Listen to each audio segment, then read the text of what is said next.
Kailasa YouTube ചാനലിലെ പുതിയൊരു വീഡിയോയിലേക്ക് എല്ലാവർക്കും സ്വാഗതം. കൂടുതൽ ക്ഷേത്രവിശേഷങ്ങൾക്കായി കൈലാസ യൂട്യൂബ് ചാനൽ സബ്സ്ക്രൈബ് ചെയ്യുക. പനച്ചിക്കാട് മഹാവിഷ്ണു സരസ്വതി ക്ഷേത്രം കേരളത്തിലെ കോട്ടയം ജില്ലയിൽ കോട്ടയം പട്ടണത്തിൽ നിന്നും 10 കിലോമീറ്റർ അകലെ കോട്ടയം ചങ്ങനാശ്ശേരി എംസി റോഡിൽ ചെങ്ങവനത്ത് നിന്ന് 4 കിലോമീറ്റർ കിഴക്കോട്ട് പനച്ചിക്കാട് ഗ്രാമപഞ്ചായത്തിൽ സ്ഥിതി ചെയ്യുന്ന പ്രസിദ്ധമായ ക്ഷേത്രമാണ് പനച്ചിക്കാട് മഹാവിഷ്ണു സരസ്വതി ക്ഷേത്രം. തെക്കിൻ്റെ മൂകാംബിക എന്ന് അർത്ഥം വരുന്ന ദക്ഷിണ മൂകാംബിക എന്നും ഈ ക്ഷേത്രം അറിയപ്പെടുന്നു. പ്രധാന പ്രതിഷ്ഠ പരമാത്മാവായ മഹാവിഷ്ണുവിൻ്റേത് ആണെങ്കിലും മൂകാംബിക സാന്നിധ്യമുള്ള മഹാസരസ്വതി ക്ഷേത്രമായാണ് ഇത് അറിയപ്പെടുന്നത്. ഉപദേവതകളായ ഗണപതി, ശിവൻ, അയ്യപ്പൻ, നാഗദൈവങ്ങൾ, ബ്രഹ്മരക്ഷസ്, യക്ഷി എന്നിവർക്കും ഇവിടെ പ്രതിഷ്ഠകളുണ്ട്. സരസ്വതി പൂജയ്ക്ക് പ്രസിദ്ധമാണ് ഈ ക്ഷേത്രം. ഹൈന്ദവ വിശ്വാസപ്രകാരം അറിവിൻ്റെയും ജ്ഞാനത്തിൻ്റെയും കലകളുടെയും കൗശലത്തിൻ്റെയും ഭഗവതിയാണ് സരസ്വതി. ആദിപരാശക്തിയുടെ 3 പ്രധാന രൂപങ്ങളിൽ വിദ്യാദേവിയായി കണക്കാക്കപ്പെടുന്നത് മഹാസരസ്വതിയെ തന്നെ. സൃഷ്ടാവായ ബ്രഹ്മാവിന് സൃഷ്ടി നടത്തുവാൻ അറിവ് നൽകുന്നത് മൂലപ്രകൃതിയായ സരസ്വതി ദേവിയാണ് എന്ന് ഹൈന്ദവ വിശ്വാസം. ക്ഷേത്രത്തിലെ യഥാർത്ഥ പ്രതിഷ്ഠ ഒരു കുഴിയുടെ ഉള്ളിൽ വെള്ളത്തിൽ മുങ്ങിക്കിടക്കുന്നു. അതുകൊണ്ട് പ്രതിഷ്ഠ കാണാൻ കഴിയുകയില്ല. ഒരു കാട്ടുവള്ളിയും പടർന്ന് നിൽക്കുന്നതുകൊണ്ട് ഭഗവതി പ്രതിഷ്ഠ പൂർണ്ണമായും മറഞ്ഞിരിക്കുന്നു. മലമുകളിൽ നിന്നും ഒലിച്ചു വരുന്ന ഒരു നീർച്ചാലിൽ നിന്നാണ് ഈ കുഴിയിലേക്ക് വെള്ളം ലഭിക്കുക. ഈ നീർച്ചാൽ കിഴക്കോട്ടൊഴുകി ഒടുവിൽ ഒരു നദിയിൽ ലയിക്കുന്നു. ഈ ക്ഷേത്രത്തിൻ്റെ പ്രധാന ഉത്സവം നവരാത്രിയോടനുബന്ധിച്ചുള്ള സരസ്വതി പൂജയാണ്. മലയാള മാസം കന്നിമാസത്തിലാണ് സരസ്വതി പൂജ നടക്കുന്നത്. 9 ദിവസം നീണ്ടു നിൽക്കുന്ന നവരാത്രി വിജയദശമി മഹോത്സവത്തിന് ധാരാളം ഭക്തർ ദേവിയെ തൊഴാനെത്തുന്നു. നവരാത്രിയുടെ അവസാന ദിവസമായ വിജയദശമി നാളിൽ കുട്ടികളെ ഇരുത്തിനിരുത്തിയ വിദ്യാരംഭം ചടങ്ങ് നടക്കുന്നു. ഉത്സവത്തിൻ്റെ 9 ദിവസവും സംഗീത നൃത്തങ്ങളുടെ ഒരു സാംസ്കാരിക മേളം തന്നെ ഈ ക്ഷേത്രത്തിൽ നടക്കുന്നു. കൊട്ടാരത്തിൽ ശങ്കുണ്ണിയുടെ പ്രസിദ്ധമായ ഐതിഹ്യമാലയിൽ പനച്ചിക്കാട് ക്ഷേത്രവുമായി ബന്ധപ്പെട്ട ഒരു കഥയുണ്ട്. അതിങ്ങനെ: ഏകദേശം 3000 വർഷം പഴക്കം അവകാശപ്പെടുന്ന ഈ ക്ഷേത്രത്തിൻ്റെ ആദ്യം ഭഗവാൻ മഹാവിഷ്ണുവിൻ്റെ പ്രതിഷ്ഠ മാത്രമേ ഉണ്ടായിരുന്നുള്ളൂ. അക്കാലത്ത് ഇവിടെ 3 ബ്രാഹ്മണ കുടുംബങ്ങളുണ്ടായിരുന്നു.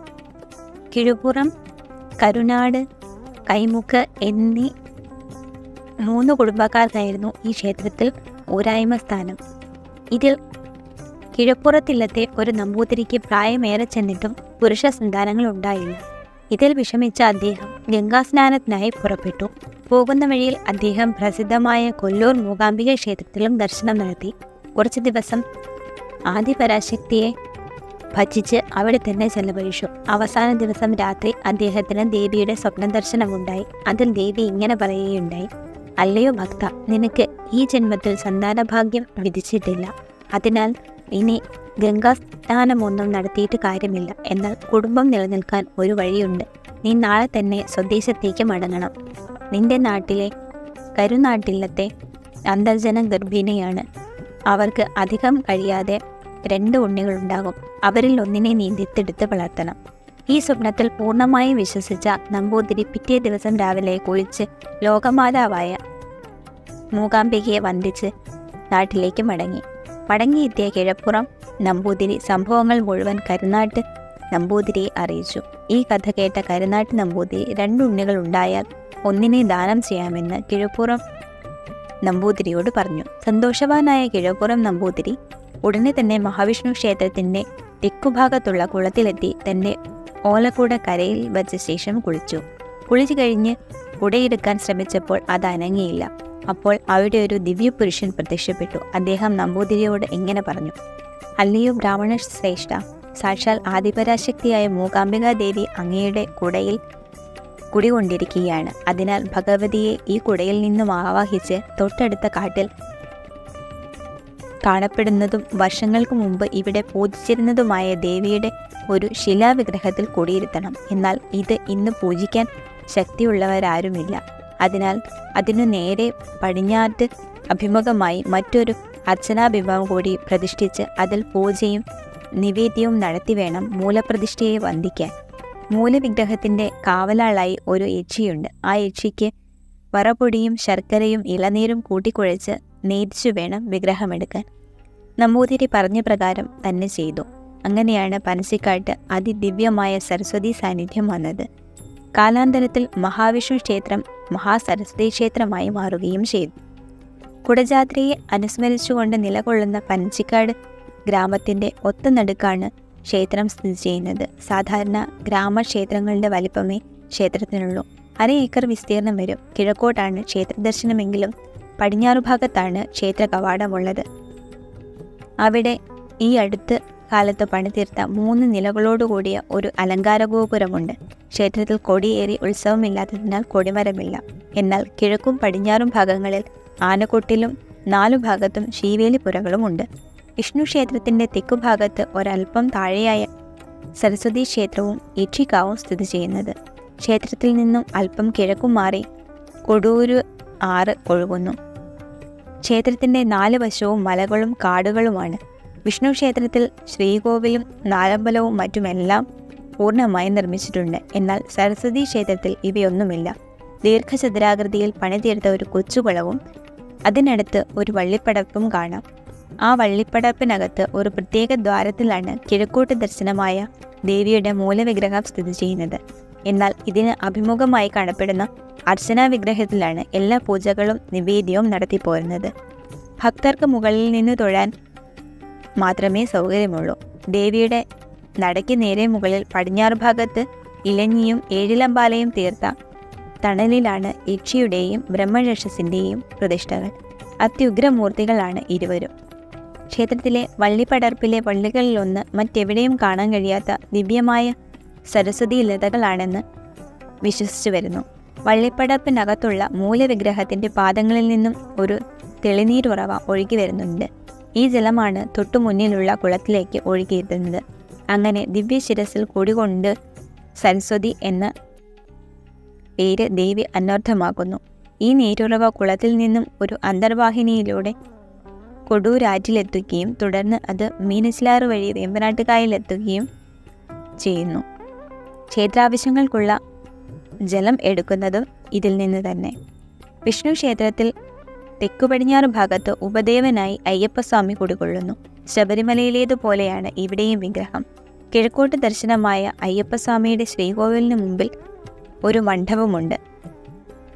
വടക്കു പടിഞ്ഞാറ് ഭാഗത്താണ് നാഗദൈവങ്ങളുടെ പ്രതിഷ്ഠ. നാഗരാജാവായി അനന്തനും നാഗയക്ഷിയും നാഗചാമുണ്ടിയും നാഗകന്യകി മറ്റ് ഉത്തമ മധ്യ മാധമ സർപ്പങ്ങളും അടങ്ങുന്നതാണ് ഈ പ്രതിഷ്ഠ. കിഴക്കോട്ടാണ് ഇവരുടെ ദർശനം. വടക്കുകിഴക്കു ഭാഗത്ത് ശിവന്റെ ശ്രീകോവിലാണ്. അത്യുഗ്രമൂർത്തിയാണ് ഇവിടുത്തെ ശിവൻ. 1.5 അടി ഉയരം വരുന്ന ശിവലിംഗമാണ് പ്രതിഷ്ഠ. പടിഞ്ഞാട്ട് ദർശനം. ത്രിമൂർത്തികളിൽ ഒരാളായ ശിവൻ ഉപദേവനായി വരുന്ന അപൂർവം ക്ഷേത്രങ്ങളിലൊന്നാണ് പനച്ചിക്കാട്. മഹാവിഷ്ണു ക്ഷേത്രത്തിൽ താരതമ്യേന വളരെ ചെറിയൊരു ശ്രീകോവിലാണുള്ളത്. കരിങ്കല്ലിൽ തീർത്ത ഒറ്റനില ചിത്ര ശ്രീകോവിലാണിത്.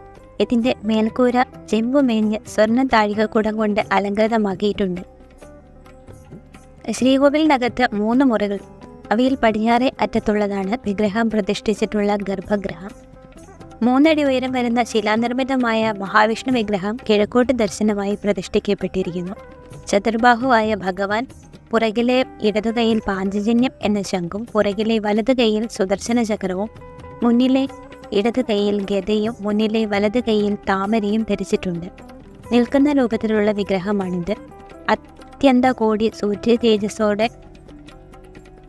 വിശ്വപ്രകൃതിയുടെ മുഴുവൻ ഭാവവും ആവാഹിച്ച് വൈകുണ്ഠനാഥൻ പനച്ചിക്കാട്ടപ്പനായി കുടികൊള്ളുന്നു. ശ്രീകോവിലിൻ്റെ പുറം ചുവരുകൾ താരതമ്യേന നിരാഡംബരമാണ്. കാര്യമായ ശില്പ ചിത്ര കലാവൈദഗ്ധ്യങ്ങളൊന്നും ഇവിടെ കാണാനില്ല. എങ്കിലും ഏറെ രസകരമായ ഒരു രൂപം ഇവിടെയുണ്ട്. മഹാവിഷ്ണു ഭഗവാനും പരിവാരങ്ങൾ കായിക വിനോദത്തിൽ ഏർപ്പെട്ടു നിൽക്കുന്നതാണ് ആ രൂപം.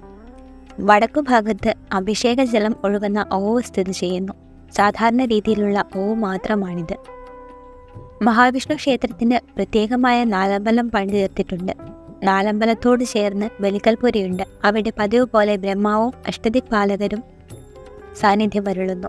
ഇവിടെ ബലിക്കല്ല് വളരെ ചെറുതാണ്. പ്രവേശന കവാടത്തിനു മുകളിൽ അനന്താരൂഢനായ മഹാവിഷ്ണുവിൻ്റെ രൂപമുണ്ട്. നാലമ്പലത്തിനകത്ത് കടന്നു കഴിഞ്ഞാൽ പതിവ് പോലെ ഇരുവശവും വാതിൽമാടങ്ങളാണ്. നാലമ്പലത്തിൻ്റെ ഒത്ത നടുക്ക് ശ്രീകോവിലും അതിൻ്റെ മുന്നിൽ നമസ്കാര മണ്ഡപവുമുണ്ട്. ശ്രീകോവിലിനെ ചുറ്റിപ്പറ്റി അകത്തെ ബലിവട്ടം പണിതീർത്തിരിക്കുന്നു. അഷ്ടദിക്പാലകർ, സപ്തമാതൃക്കൾ, വീരഭദ്രൻ, ഗണപതി, ശാസ്താവ്, ദുർഗ, സുബ്രഹ്മണ്യൻ, അനന്തൻ, നിർമാല്യധാരി എന്നിവരെ പ്രതിനിധാനം ചെയ്യുന്ന ബലിക്കലുകൾ ഇവിടെയുണ്ട്. നിത്യവും ശീവേലി സമയത്ത് ഇവിടെ ബലി തൂകുന്നു. നാലമ്പലത്തിനകത്ത് തെക്കുപടിഞ്ഞാറ് ഭാഗത്ത് കിഴക്കോട്ട് ദർശനമായി ഗണപതി ഭഗവാന്റെ പ്രതിഷ്ഠയുണ്ട്. മഹാവിഷ്ണു ഭഗവാന്റെ ശ്രീകോവിലിനു മുമ്പിൽ ചെറിയൊരു നമസ്കാര മണ്ഡപം പണിതിട്ടുണ്ട്. വളരെ ചെറിയൊരു മണ്ഡപമാണിത്. ഇവിടെ ശില്പ ചിത്രകലാവൈവിധ്യങ്ങളൊന്നും ഇവിടെയില്ല. മണ്ഡപത്തിൽ ഭഗവത് വാഹനമായ ഗരുഡന്റെ പഞ്ചലോഹ വിഗ്രഹവുമുണ്ട്. പനച്ചിക്കാട്ടെ പ്രധാന വഴിപാടുകളിൽ ഒന്നാണ് സാരസ്വതം നെയ്യ്. ബുദ്ധിക്കും വിദ്യയ്ക്കും ഉണർവ് നൽകുന്ന ഈ ഔഷധം സാരസ്വത സൂക്തം വിധിയാമണ്ണം ജപിച്ച് ശുദ്ധവും പൂർണ്ണവും ആക്കിയതാണ്. ചിങ്ങവനത്ത് നിന്നും MC റോഡിലൂടെ 4 കിലോമീറ്റർ സഞ്ചരിച്ചാൽ പനച്ചിക്കാട്ടെത്താം. ഇരവിനെല്ലൂരിൽ നിന്നും ഉള്ള ദൂരം 2.5 കിലോമീറ്റർ ആണ്. ഞങ്ങളുടെ വീഡിയോകൾ ഇഷ്ടപ്പെട്ടുവെങ്കിൽ ലൈക്ക് ചെയ്യാൻ മറക്കല്ലേ.